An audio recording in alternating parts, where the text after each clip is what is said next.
Pais e irmãos, fazer aqui uma leitura. Salmos 89, verso 13. Salmo 89, número e o verso 13. Tu tens um braço forte, na tua mão elevada a tua destra. Justiça, verso 14. Justiça e juízo são a base do teu trono. Misericórdia e verdade são adiante dos teus olhos. Amém? Irmãos, eu gostaria de falar aqui sobre o trono de Deus. Na verdade, não é sobre o trono em si, mas sobre justiça e juízo, né? E meditando nesses salmos, eu me lembrei de algumas coisas da Bíblia sobre o pecado do povo de Israel. E um dos pecados, são vários, são muitos, né, envolvendo prostituição física e a prostituição espiritual. O que culminou foi a idolatria, né? Eles deixaram de cumprir o Shemitah, os 7 anos onde eles consagravam a terra. O que aconteceu? Aconteceu que eles foram para a Babilônia, né? Lá eles ficaram 70 anos para pagar os votos. Isso se encontra em 2 Crônicas 3, aliás, 2 Crônicas 36, versículo 20 e 21.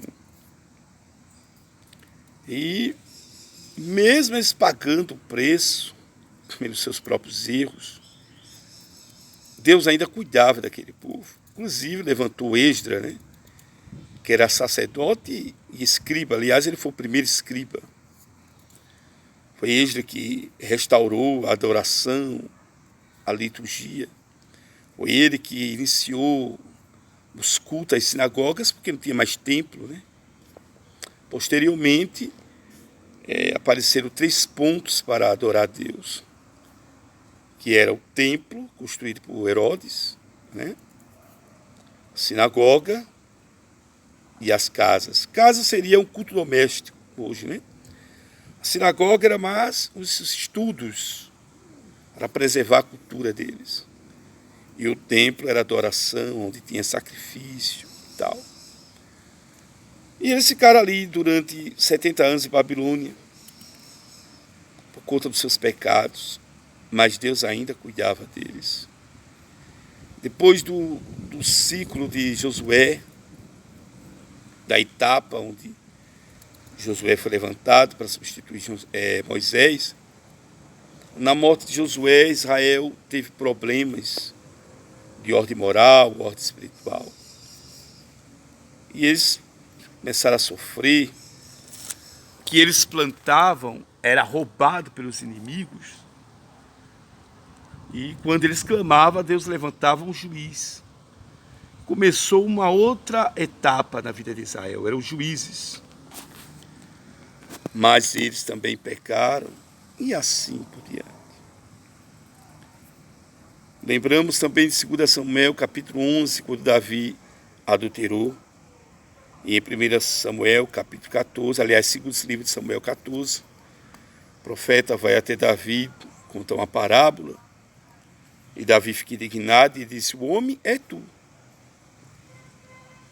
Davi pede perdão, se humilha, mas Natã, ele diz: as consequências virão. E é verdade. Quando o homem peca, vêm as consequências. Romanos 7 diz que eu planto, eu vou colher. Se alguém está plantando macaxeira, vai colher macaxeira. Tudo que está sendo plantado vai colher aquilo que foi plantado. Ou seja, eu não posso colher aquilo que eu não plantei. Mas mesmo assim, Deus ainda cuida. O que eu quero dizer com isso?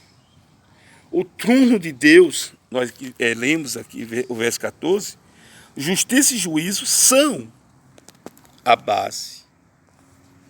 Não é injustiça, é justiça. Romanos 14, 17. O reino de Deus não é água nem é comida, mas justiça, paz e alegria no Espírito Santo. São 3 pilares, né? Então, justiça é inegociável. E Deus se irava, Deus levantava profetas, denunciava sacerdotes e falsos profetas pela injustiça. Até uma calúnia é uma injustiça. E Deus, muitas das vezes, se levantava irado. Mas o que me chama a atenção aqui é que, mesmo o trono dele sendo base, justiça e juízo, justiça. A justiça de Deus vem para levantar o homem. E o juízo para condenar. Isaías 59, Isaías diz que a justiça dos homens ou dos sacerdotes eram como um trapo de imundícia, ou seja, as suas obras.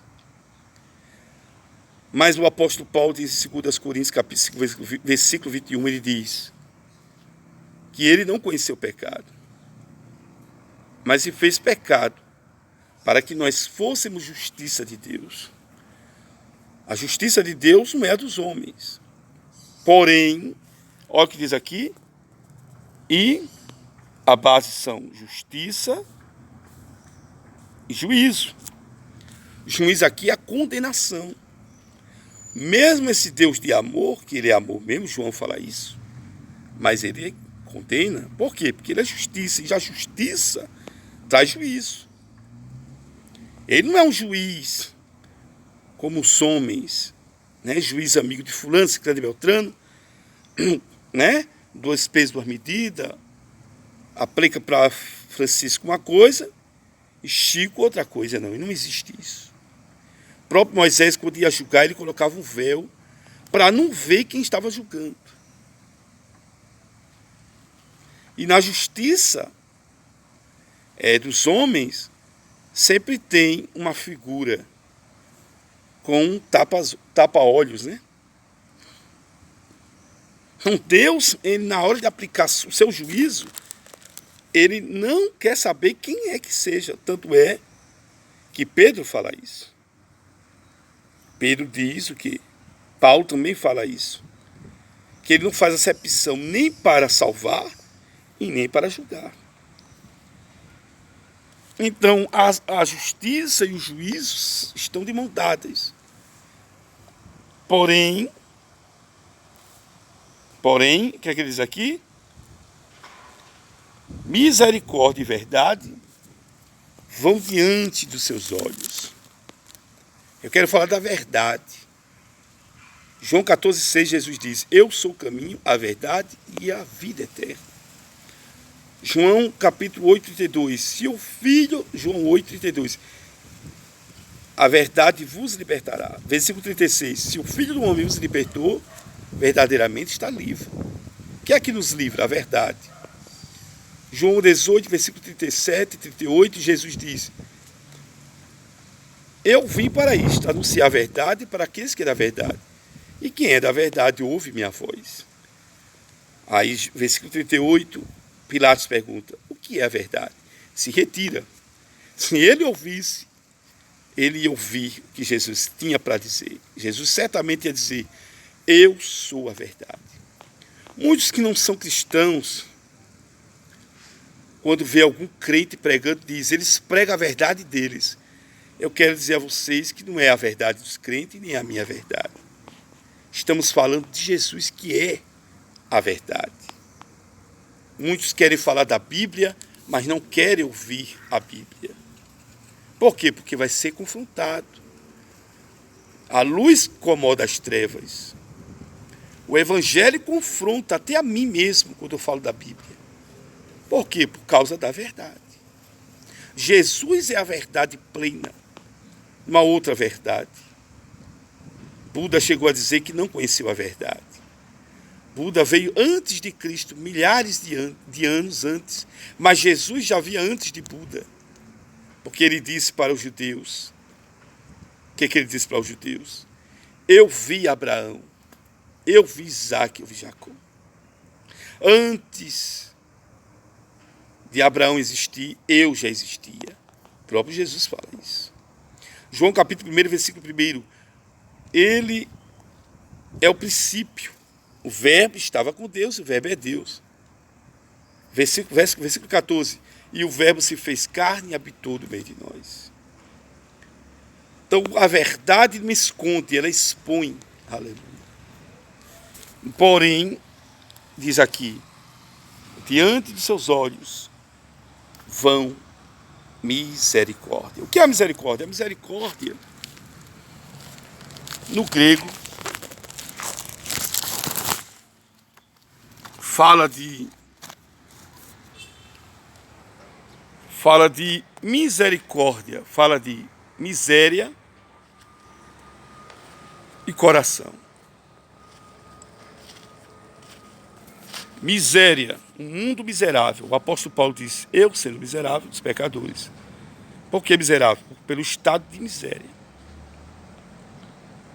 Então a miserabilidade espiritual do pecado nos faz miseráveis. Mas quando ele olhou para mim e para você, ele derramou o seu coração. Coração é córdia.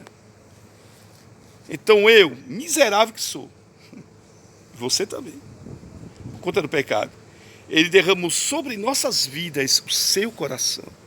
Por isso que é misericórdia. Então a misericórdia por quê? Porque ele se colocou no meu lugar e no teu lugar.